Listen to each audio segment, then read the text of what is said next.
விவசாய நண்பர்கள் அனைவருக்கும் வணக்கம். இந்த வீடியோ பதிவுல நம்ம எதை பத்தி பார்க்க போறோம்னா, நம்ம விவசாயம் பண்றதுக்கு ரொம்ப முக்கியமான இயந்திரங்கள்ல ஒண்ணு இந்த டிராக்டர். இந்த டிராக்டரை தமிழக அரசு விவசாயிகளுக்கு 50% மானியத்துல வழங்குறதுக்கு ஒரு திட்டம் அறிமுகப்படுத்தியிருக்காங்க. இந்த திட்டத்தோட முழு விவரம் பத்தி தான் இந்த வீடியோல பார்க்க போறோம். இந்த திட்டத்தை யார் யார் விண்ணப்பிக்கலாம், யார் யார் விண்ணப்பிக்க முடியாது, எந்தெந்த ஆவணங்கள் இந்த திட்டத்தை விண்ணப்பிக்க தேவை அப்படிங்கிறத தான் பார்க்க போறோம். அதுக்கு முன்னாடி இப்போதான் நம்ம சேனலை முதல் தடவை பாக்குறீங்கன்னா நம்மளோட சேனலை மறக்காம சப்ஸ்கிரைப் பண்ணி வச்சுக்கோங்க. இப்போ இந்த டிராக்டரை 50% மானியத்துல வாங்குறதுக்கு என்னென்ன ஆவணங்கள் தேவை, நீங்க என்னென்ன தகுதிகளை பூர்த்தி செஞ்சிருக்கணும் அப்படிங்கிறத ஒன்னொன்னா பார்க்கலாம். சிறு குறு விவசாய சான்றிதழ், அதாவது சிறு குறு விவசாய சான்றிதழ்னா இந்த மானிய திட்டத்துக்கு நீங்க விண்ணப்பிக்கிறதுக்கு நீங்க சிறு குறு விவசாயிகளா இருக்கணும். அந்த சிறு குறு விவசாயிகள்னா யாருன்னா 2.5 ஏக்கர்ல இருந்து 5 ஏக்கர் நிலத்துக்குள்ள வச்சிருக்கவங்க தான் சிறு குறு விவசாயிகள். இந்த சிறு குறு விவசாயிகள் சான்று எப்படி எடுக்கணும் அப்படிங்கிற ஒரு வீடியோ பதிவு நம்மளோட சேனல்லையும் போட்டிருக்கோம். அதுக்கான லிங்க் டிஸ்கிரிப்ஷன்ல வைக்கிறேன். ஸோ அதையும் போய் பாருங்க, பார்த்து அந்த சான்றிதழ் எடுத்து வச்சுக்கோங்க. அதுக்கடுத்து உங்களோட வருமான வரி சான்று, அதாவது என்னோட ஆண்டு வருமானம் இவ்வளவுதான் அப்படிங்கிறதுக்கு அரசாங்கத்துல இருந்து ஒரு சான்று கொடுப்பாங்க. அந்த வருமான வரி சான்றும் நீங்க எடுத்திருக்கணும். குறிப்பா இந்த வருமான வரி சான்றுல உங்களோட ஆண்டு வருமானம் 1.5 லட்சத்துக்கும் கம்மியா இருந்தாதான் நீங்க இந்த மானிய திட்டத்துக்கு விண்ணப்பிக்க முடியும். அதுக்கடுத்து கொட்டேஷன் அப்படின்னா என்னன்னா, எந்த டிராக்டர் வாங்க போறீங்க, எந்த கம்பெனியில வாங்க போறீங்க, அந்த கம்பெனி ஷோரூம்ல போயிட்டு இந்த டிராக்டருக்கான ஒரு பில்லு, அதாவது ஒரு ரசீதை நீங்க வாங்கிட்டு வரணும். அது கொட்டேஷன் சொல்லுவாங்க. எவ்வளவு செலவாகும் இந்த டிராக்டருக்கு, இப்போ உதாரணத்துக்கு இந்த டிராக்டர் 7 லட்சம் ஆகும் எல்லாத்தையும் சேர்த்து அப்படிங்கிறதுனால அந்த கொட்டேஷனை நீங்க அந்த கம்பெனி அந்த ஷோரூம்ல போய் நீங்க வாங்கிட்டு வரணும். அதை வச்சுதான் உங்களுக்கு எவ்வளவு மானியம் கொடுக்க போறோம் அப்படிங்கிறத முடிவு பண்ணுவாங்க. அதனால அந்த கொட்டேஷன் ரொம்ப முக்கியமானது. அதுக்கடுத்து உங்களோட சாதி சான்றிதழ். இது ஒரு அடையாளத்துக்கு தான், மற்றபடிக்கு எந்த சாதி வாரியா இந்த இதெல்லாம் கொடுக்க மாட்டாங்க. இது ஒரு அடையாளத்துக்கு தான். அது போக எப்பயும் எல்லா மானிய திட்டத்துக்கு கேட்கிற மாதிரி உங்களோட ஆதார் கார்டு, உங்களோட ரேஷன் கார்டு, அது போக ரொம்ப முக்கியமானது டிரைவிங் லைசன்ஸ், ஓட்டுநர் உரிமம். அதாவது நீங்க டிராக்டர் ஓட்டுறதுக்கான அந்த உரிமம் வாங்கி வச்சிருக்கணும். டிரைவிங் லைசன்ஸ் இருந்தாதான் நீங்க இந்த திட்டத்துக்கு விண்ணப்பிக்க முடியும். அது போக உங்களோட வங்கி கணக்கு புத்தகம், அதாவது பாஸ்புக்னு சொல்லுவாங்க இல்லையா, வங்கி கணக்கு புத்தகம், எந்த பேங்க்ல கணக்கு வச்சிருக்கீங்களோ அந்த வங்கி கணக்கு புத்தகம் நீங்க எடுத்துட்டு போகணும் அப்படிங்கிறது. இந்த ஆவணங்கள்லாம் இந்த திட்டத்தை விண்ணப்பிக்கிறதுக்கு ரொம்ப முக்கியமான ஆவணங்கள். சரி, இப்போ இந்த ஆவணங்கள்லாம் என்கிட்ட இருக்கு, நான் விண்ணப்பிச்சா எனக்கு டிராக்டர் கொடுப்பாங்களா அப்படின்னு கேட்டீங்கன்னா, இதுக்கு அரசாங்கம் ஒரே ஒரு நிபந்தனை மட்டும் வைக்கிறாங்க. அது என்ன நிபந்தனைனா, இதுக்கு முன்னாடி நீங்க எந்த ஒரு விவசாய கடனும் வாங்கி இருக்க கூடாது, அதே மாதிரி எந்த ஒரு பயிர் கடனும் வாங்கி இருக்க கூடாது அப்படிங்கிறது தான் அரசாங்கம் சொல்றாங்க. அதாவது நீங்க எந்த ஒரு கடன் வாங்கி இருக்க கூடாது இதுக்கு முன்னாடி. இதுதான் உங்களோட முதல் திட்டமா இருக்கணும்.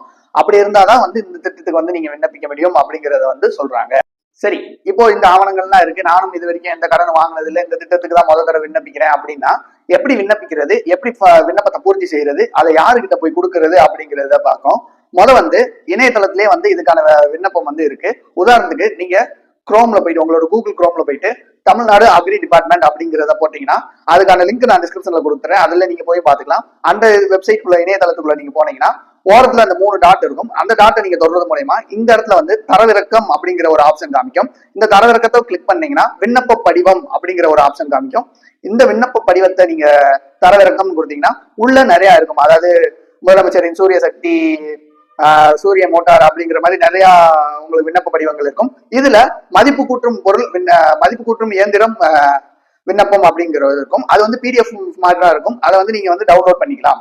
இந்த டவுன்லோட் பண்ணதை நீங்க ஒரு பிரிண்ட் அவுட் எடுத்து அதுல கேட்டிருக்க கேள்விகளுக்கெல்லாம் நீங்க விண்ணப்பத்தை பூர்த்தி செய்யணும். உதாரணத்துக்கு உங்களோட பொது விவரங்கள் கேட்டிருப்பாங்க. அதாவது உங்களோட ஊர் எது, உங்களோட நிலம் எவ்வளவு அளவுக்கு இருக்கு, உங்களோட பேர் என்ன, இது உங்களோட சொந்த நிலமா அப்படிங்கிறத கேட்டிருப்பாங்க. 2வது பகுதியா நீங்க எவ்வளவு நிலம் வச்சிருக்கீங்க, எந்த இயந்திரம் உங்களுக்கு தேவை அப்படின்னு கேட்டிருப்பாங்க. இந்த எந்த இயந்திரத்தை உங்களுக்கு தேவைங்கிற இடத்துல நீங்க உங்களோட டிராக்டர் அப்படிங்கிறத பதிவு செய்யணும். அது போக அதுக்கடுத்து எவ்வளவு செலவாகும் அந்த கேட்பாங்க. அதுல அந்த கொட்டேஷன்ல போட்டிருக்க அந்த மதிப்பு அதுல போடணும். அதுல போக மானியத்துல உங்களுக்கு எவ்வளவு வேணும் அப்படிங்கிறத கேட்டிருப்பாங்க. அதையும் நீங்க பூர்த்தி செஞ்சுட்டு விவசாயிகள் எவ்வளவு பங்களிக்கிறாங்க அப்படிங்கிறத கேட்டிருப்பாங்க. அதையும் எவ்வளவு நீங்க எவ்வளவு கொடுக்குறீங்க அப்படிங்கிறதையும் அதுல பூர்த்தி செஞ்சு கீழே சான்றிதழ்லாம் இணைக்க சொல்லுவாங்க. நீங்க எடுத்த அந்த வருமான வரி சான்று, சாதி சான்று, அதே மாதிரி சிறு குறு விவசாயிகள் சான்று, பாஸ்புக், அதே மாதிரி ஓட்டுநர் உரிமம், இது எல்லாத்தோட நகல்களை அந்த இதை கூட நீங்க இணைச்சு இதை